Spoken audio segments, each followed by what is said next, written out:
यार दोस्तों, target with PS Parihar channel में आपका स्वागत है। सुबह की इस वीडियो में ऐसी सूचनाएं होती हैं जो विभिन्न समाचार पत्रों पर छाई हुई होती हैं और विद्यार्थियों के लिए आवश्यक होती हैं। तो आइए शुरू करते हैं और देख लेते हैं कि आज के समाचार पत्रों में ऐसी कौन कौन सी सूचनाएं हैं। तो वीडियो को जल्दी से लाइक कर दें, शेयर कर दें।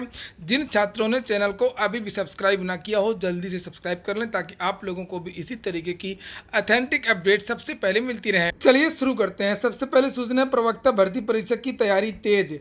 बात हो रही है आश्रम पद्धति के का जो विज्ञापन निकला था उस भर्ती का। लिखे शिक्षकों की कमी दूर करने के लिए उत्तर प्रदेश लोक सेवा आयोग ने प्रवक्ता राजकीय आश्रम पद्धति इंटर कॉलेज प्रारंभिक परीक्षा 2021 की तैयारी तेज कर दी है। आयोग ने परीक्षा की तैयारी 26 सितंबर तक की है और इसके साथ केंद्रों के निर्धारण की प्रक्रिया भी आरंभ हो गई है। नकल विहीन परीक्षा कराने के लिए आयोग राजकीय व एडेड कॉलेजों को केंद्र बनाएगा।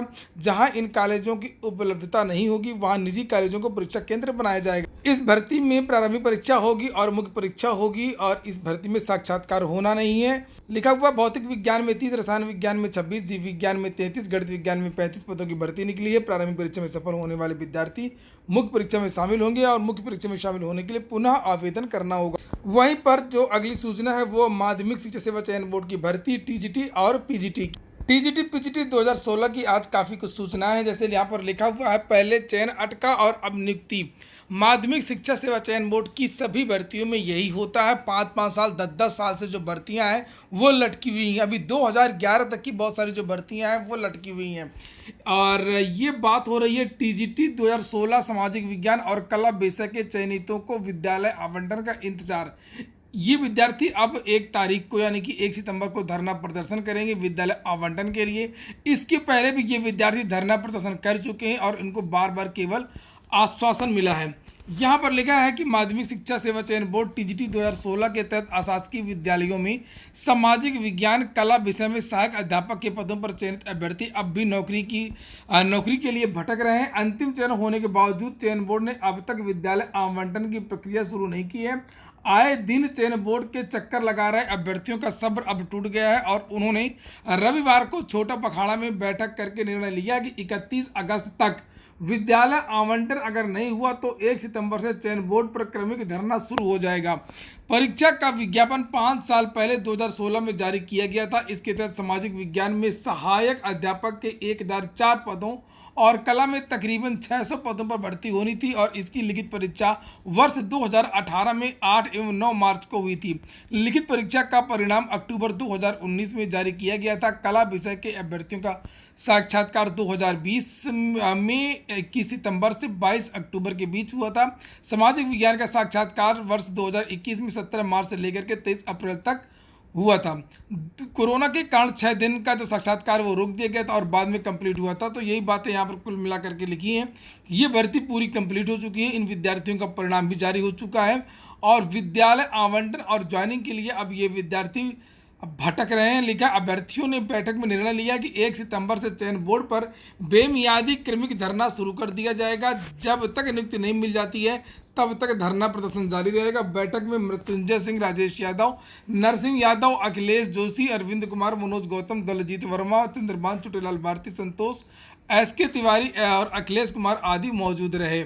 2021 की जो शिक्षक भर्ती है वो कंप्लीट होने वाली है। टीजीटी में चूंकि साक्षात्कार होना नहीं है और उसका जो परिणाम है, बहुत सारे विद्यार्थी पूछ रहे थे कि 2021 का जो परिणाम है वो कब तक आएगा। तो सितंबर के लास्ट में आ सकता है टीजीटी का परिणाम और 20 सितंबर के आसपास आ सकता है प्रवक्ता का परिणाम। चूंकि प्रवक्ता में इस बार साक्षात्कार होना है, 50 नंबर का साक्षात्कार प्रवक्ता भर्ती में है। इस बार भी प्रवक्ता भर्ती में साक्षात्कार है। जो पीजीटी की जो परीक्षा हुई है हाल ही में वो 425 की जो आपकी लिखित परीक्षा है, 50 नंबर का साक्षात्कार है और 25 नंबर जो है वो वेटेज के लिए अन्य मिलते हैं। जैसे बीएड, एमएड, पीएचडी वगैरह अगर किसी विद्यार्थी ने किया तो उसमें वेटेज के आधार पर होता है। बीएड के जैसे 5 नंबर का वेटेज दिया जाता है, एमएड किया तो आपको 10 नंबर का वेटेज दिया जाता है। अगर आपने पीएचडी इत्यादि करी है तो भी आपको 10 नंबर का वेटेज दिया जाता है। और 31 अक्टूबर के पहले पहले इस भर्ती को कंप्लीट कराना है।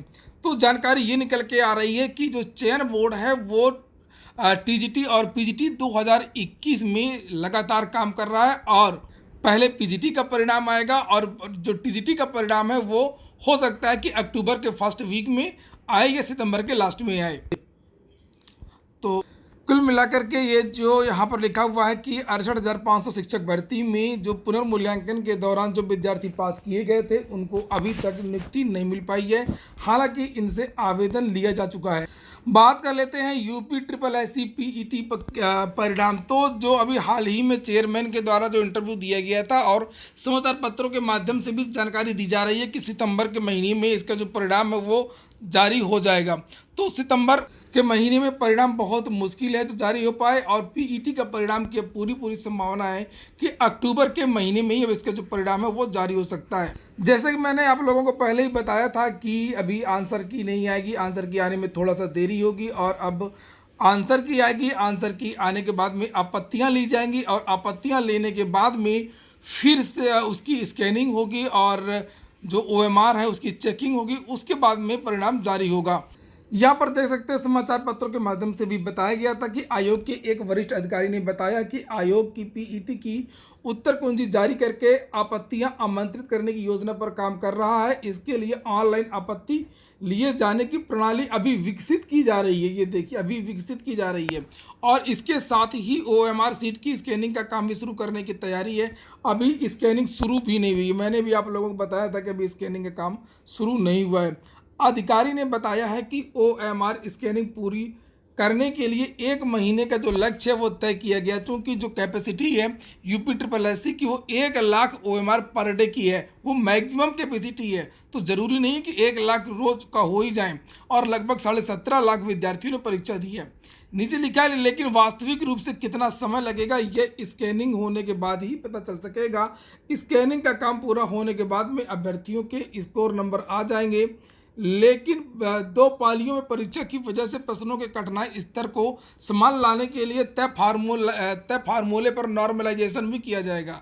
तो उसके बाद में पहले तो आंसर की आएगी, आंसर की आने के बाद में आपत्तियां ली जाएंगी, आपत्तियों के बाद में फिर स्कैनिंग होगा, स्कैनिंग के बाद में फिर एक जब स्कोर मालूम चल जाएगा आयोग को, उसके बाद में नॉर्मलाइजेशन देखा जाएगा कि किस पाली के जो पेपर है कठिन है और किस पाली के जो पेपर था वो आसान था। वो अपना एक फार्मूला होता है, निश्चित फार्मूला होता है, और उसी फार्मूले के आधार पर विद्यार्थियों के जो नंबर है वो घटाए या बढ़ाए जाएंगे।